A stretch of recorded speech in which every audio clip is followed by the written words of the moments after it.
Assalamualaikum warahmatullahi wabarakatuh. Kali ini saya akan mempresentasikan tentang peninggalan arus barat dan arus timur tentang kota Salatiga. Kota Salatiga merupakan salah satu daerah di Jawa Tengah yang memiliki nilai sejarah.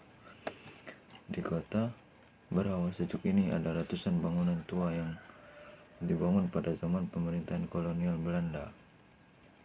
Bahkan sejumlah bangunan diantaranya menjadi saksi bisu perjalanan sejarah yang terjadi di kota Salatiga.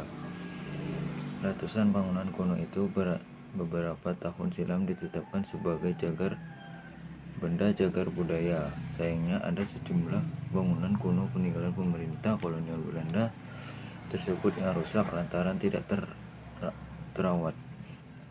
Itu terjadi karena pemiliknya tidak memiliki dana untuk merawat bangunan tua itu.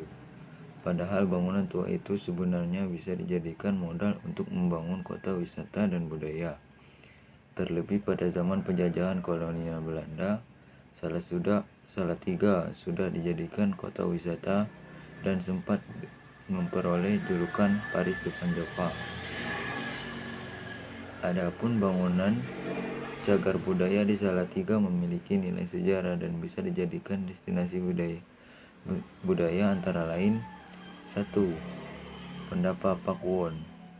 Bangunan cagar budaya ini yang berada di selatan lapangan Pancasila, tepatnya di Jalan Brigjen Sudiarto. Sebenarnya bangunan tersebut merupakan saksi bisu pendatangan perjanjian Salatiga antara Pangeran Sambernyo alias Raden Mas Said dan pemerintah kolonial Belanda pada 17 Maret 1757 silam.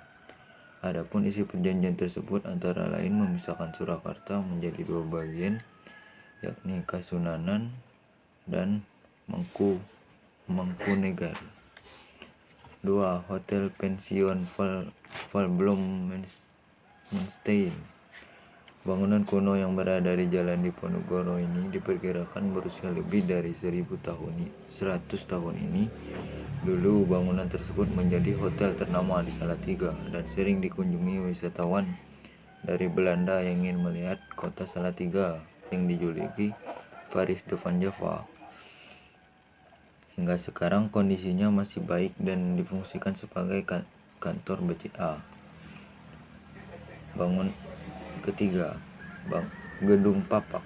Bangunan benda cagar budaya ini berada di Jalan Sukowati. Ini dulu dibangun untuk rumah tinggal Ratu Juliana. Dalam perjalanan sejarah, bangunan milik Baron van de Hereken van de Sloot pernah digunakan untuk kantor divisi RM Jatikusumo. Tak hanya itu, bangunan hasil hibah pemerintah Belanda ini juga pernah digunakan untuk markas Kempeitai, dan pada zaman Jepang ini bangunan yang dikenal sebagai Gedung Papak digunakan sebagai untuk kantor wali kota Salatiga. 4. Rumah dinas wali kota Salatiga. Bangunan rumah tua ini berada di Jalan Diponegoro. Pada zaman pemerintahan kolonial Belanda difungsikan sebagai tempat tinggal asisten presiden yang bertugas menjalankan roda pemerintah di Salatiga. Sekarang digunakan untuk rumah dinas wali kota Salatiga. 5. Gereja GPIB Taman Sari. Gereja Protestan Indonesia Bagian Barat atau GPIB Taman Sari yang berada di Jalan Jenderal Sudirman ini dibangun tahun 1823 silam. Meski bangunan gereja sudah berusia ratusan tahun, namun hingga saat ini masih berdiri kokoh dan digunakan untuk tempat ibadah pemeluk agama Kristen Protestan. 6. Markas Data Sen Perhubungan Korem 173 Makaturama. Gedung Markas Data Semen Perhubungan Korem 137 Makutarama Salatiga berada di Jalan Diponegoro nomor 86. Bangunan cagar budaya yang dikenal dengan sebutan Gedung Kuba Kembar tersebut dibangun tahun 1850. Markas Korem 137 Makutaram. Gedung markas Korem 137 Mataram dibangun pada tahun 1907.